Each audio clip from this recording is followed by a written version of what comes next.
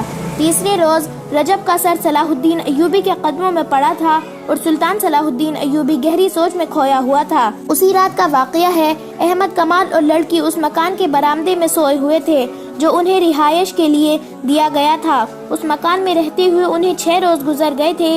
اس دوران لڑکی احمد کمال سے کہتی رہی تھی کہ وہ فوراً مسلمان ہونے کو تیار ہے اور احمد کمال اس کے ساتھ شادی کر لے، لیکن احمد کمال یہی ایک جواب دیتا تھا، پہلے فرض پورا کریں گے۔ لڑکی نے 2-3 دن اس خدشے کا بھی اظہار کیا تھا کہ اس کے ساتھ دھوکا ہوگا۔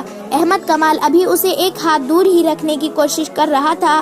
اس دوران لڑکی کے دل سے دہشت اتر گئی تھی اور اب ہوش مندی سے سوچنے کے قابل ہو گئی تھی۔ اس رات وہ اور احمد کمال برآمدے میں سوئے ہوئے تھے۔ باہر ایک سپاہی پہرے پر کھڑا تھا۔ آدھی رات سے کچھ دیر پہلے پہرے دار مکان کے ارد گرد گھومنے کے لیے آہستہ آہستہ چلا تو کسی نے پیچھے سے اس کی گردن بازو میں جکڑ لی۔ فوراً بعد اس کے منہ پر کپڑا باندھ دیا گیا، ہاتھ اور پاؤں بھی رسیوں میں جکڑے گئے۔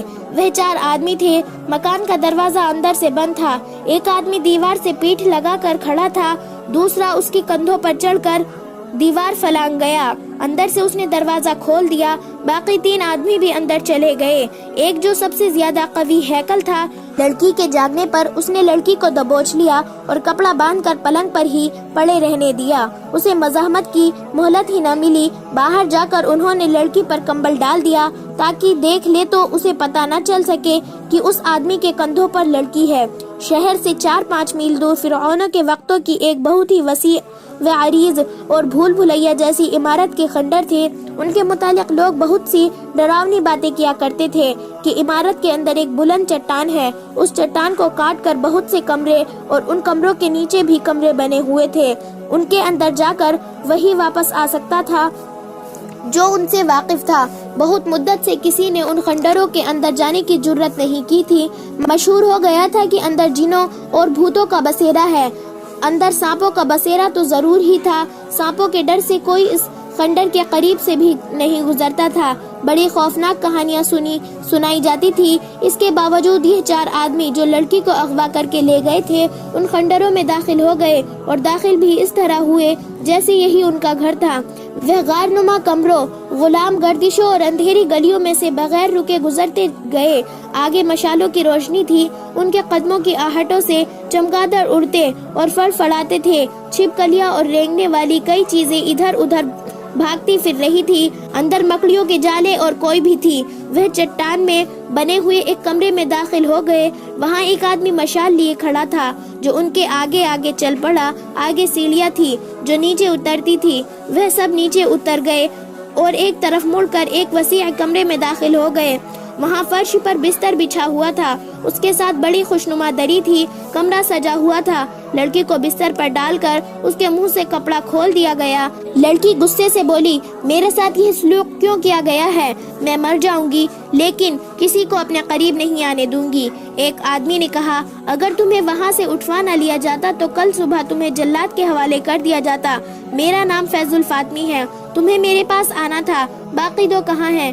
تم اکیلی کیسے پکڑی گئی ہو؟ رجب کہاں ہے؟ لڑکی مطمئن ہو گئی اور بولی، میں خدا کا شکر بجا لاتی ہوں جس نے مجھے بڑی بڑی خوفناک مصیبتوں سے بچا لیا۔ میں منزل پر پہنچ گئی ہوں۔ اس نے فیض الفاطمی کو رجب، حبشیوں، آندھی اور لڑکیوں کی موت اور احمد کمال کے ہتھے چڑھ جانے کی ساری رودات سنا دی۔ فیض الفاطمی نے اسے تسلی دی اور ان 4 آدمیوں کو جو لڑکی کو اٹھا لائے تھے سونے کے 6 ٹکڑے دیے اور کہا، تو تم اب اپنی جگہ سنبھال لو، میں تھوڑی دیر بعد چلا جاؤں گا۔ یہ لڑکی 3-4 روز یہیں رہے گی، میں رات کو آیا کروں گا۔ باہر جب اس کی تلاش ختم ہو جائے گی تو اسے لے جاؤں گا۔